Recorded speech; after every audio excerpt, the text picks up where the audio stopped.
পাতা আপনি 8-10টা তুলসী পাতা নিয়ে এটাকে যদি সুন্দর করে পরিষ্কার পরিচ্ছন্ন করে প্রসেস করে এটা আপনি বাটতে পারেন, বেটে ওটার যে অংশটা হয়েছে তরলটা এটা মিশিয়ে চেহারার উপরে আপনি লাগিয়ে দিবেন। 15-20 মিনিটের মতো রেখে দেওয়ার পরে ওটা সুন্দর একটা ভালো ফেস ওয়াশ দিয়ে মুখটা ক্লিন করে ফেলবেন। তারপরে দেন আপনি সুন্দর একটা সফট একটা কাপড় দিয়ে, টিস্যু দিয়ে বা ভালো একটা কাপড় দিয়ে আপনি একটা মুছে ফেলবেন।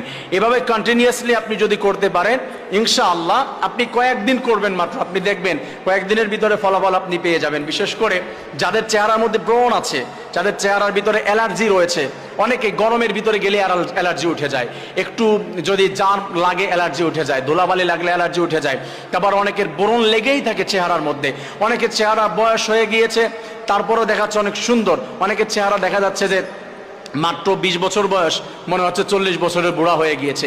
এই ধরনের সমস্যা যাদের চেহারার মধ্যে রয়েছে তুলসী পাতা এইভাবে যদি সুন্দর করে ব্যবহার করতে পারে